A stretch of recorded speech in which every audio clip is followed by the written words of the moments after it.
Okay, let's integrate that core breathing belly pump with interval or labor training.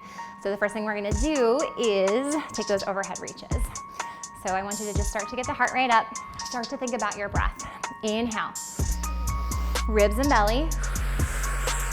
Exhale, lifting through the pelvic floor, wrapping or zipping up the front of the body. Take it again, inhale, exhale. We're gonna hold those arms out in front, connect to the front of your rib cage so you're not marching yourself back here. Inhale, ribs and belly. Exhale. Inhale. Exhale. We're gonna take some booty kickers. Bring your heel to your glute.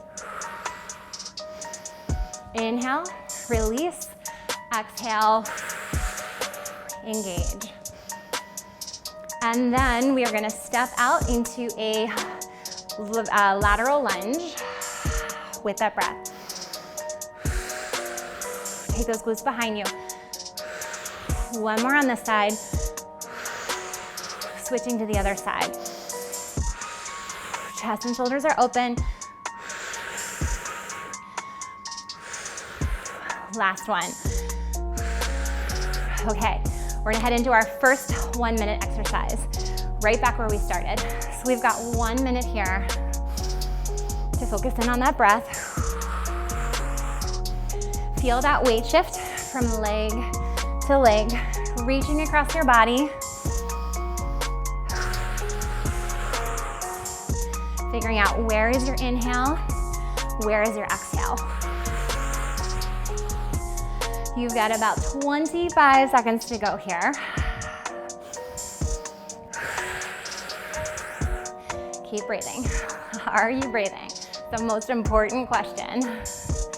I'm gonna count you down from 8, 7, 6, 5, 4, 3, 2, and 1.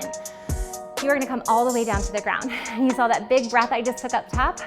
That's my sympathetic nervous system, that's fight or flight mode.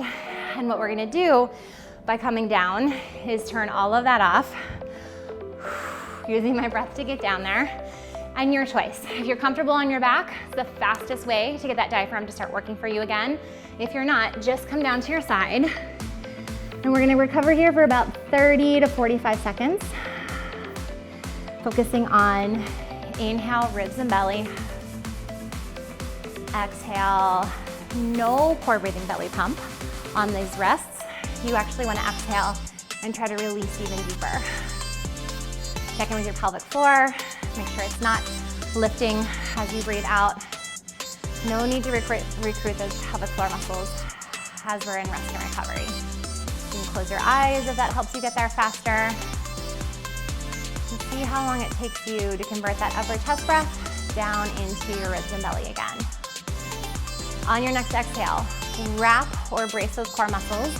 Roll over to the side, press yourself up, get back up to standing. All right, our next interval is squats. Find that squat position. Find your breath. Where is your inhale? Where is your exhale? Where do you feel most supported?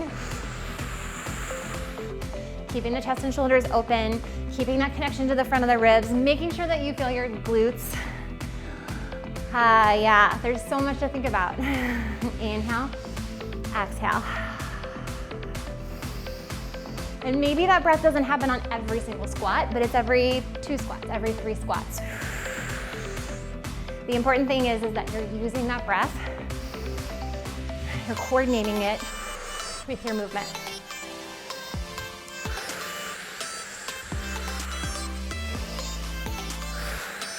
A few more seconds here.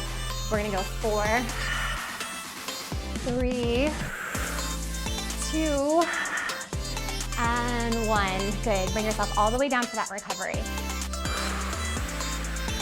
Zip it up to get yourself down to either your side or your back. Feel that upper chest breath. That one went way up into my shoulders. And now the next one's a little bit lower.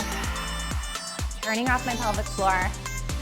Feeling that release at the bottom of the body. You're looking for that slight rise and fall through the belly. What that's doing is converting you back into that parasympathetic nervous system, which is really important for our bodies, for rest and recovery, rejuvenation. We don't want to be in this stressed out fight or flight mode all the time. Exhale, grab those core muscles, get yourself back up to standing. All right, pull downs from the top. So you can add weights to this if you want. And I'm just imagining that I've got 2 pulleys on the ceiling and I'm gonna pull them down.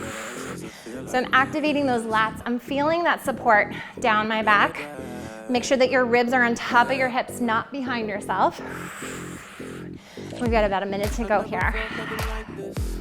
Find your inhale, find your exhale.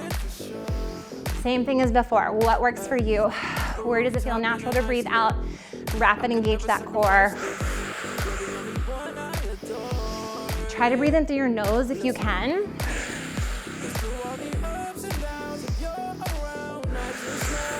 You're doing great. Good. A few more counts here. We've got 8, 7, 6, 5, 4, 3, 2, and 1. Come all the way down. Use that core to lower yourself down and get yourself onto your back if you're coming to your back, or just stay there on your side. Ribs to ribs, hands to your ribs or lower abdomen. Relax your pelvic floor. Think of your core as a balloon. You inhale, fill, you exhale, relax even more.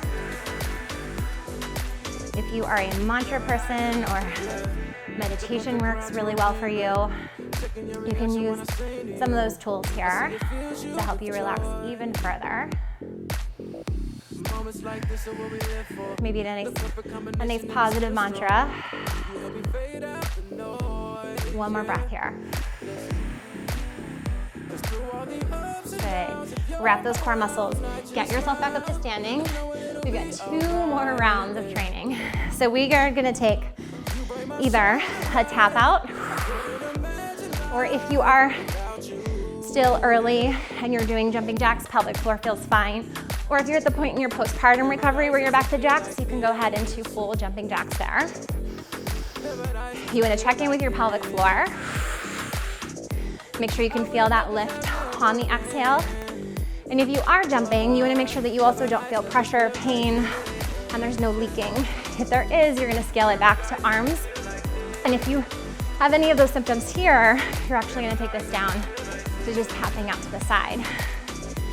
Inhale, ribs and belly. Exhale, zip up the front. You might notice I'm having a harder time maintaining that diaphragmatic breath. As you go further on into your cardio or your interval training, it does get harder. Your body starts to get fatigue and it wants to go into the upper chest breath. And if you feel that happening, it's okay. I want you to get air in. See if you can feel that activation still on that exhale, even if you're breathing up top. We've got 8 counts. 7, 6, 4, 3, 2, and 1. Back down into the ground. We're gonna use that core muscle. This is your last recovery. So either on your side here or come over to your back. Oh, it might take a few more upper chest breaths for you to get back into that parasympathetic nervous system. Relax your pelvic floor. Release, release, release. Maybe wiggle out your glutes or your pelvis a little bit. You can even hit full relaxation pose here if that feels good. Looking for that. Back into that rise and fall through the belly. Calm breath, calm mind, positive mind, stay in a good headspace. And then this is our last exhale. Wrap those core muscles, get yourself back up for our last interval. So put those feet in parallel. You're standing on train tracks. And we are just gonna take an alternating lunge, stepping back. Now, if you want to add some weights here, you can push and pull through those arms. I want you to make sure that you find front glute, front glute. The leg that is in front, that is the glute that you're looking for. And that back leg is there for support. Imagine that your back is a sliding board. So you've got energy from the top of your head, through your spine, out your tailbone. Where's your inhale? Where's your exhale? Ooh, hang in there. Notice if your breath started to convert back up here into that upper chest breath. It's okay if it did, but I want you to maintain that activation on the exhale. Just a few more seconds here. Breathe through the discomfort. It's a tool for life. Slow your brain down. Take that deep breath. Exhale for support. 4 more. 3, 2, and 1. Good. Come all the way down for your recovery. Wrap those core muscles either on your side or on your back. After this, I want you to take a few minutes to stretch your legs, your back, your neck, anything that's holding tension. But before you go into that, make sure you get back into this deep diaphragmatic breathing. Relax your pelvic floor. Just a few more here. Awesome job. So there's a lot of coordination for your brain and your body to be thinking about this constant cycle of your breath. So if you need to go back and do labor training a few more times until you feel like that foundation's a little more solid, please do. And I will see you for the next workout.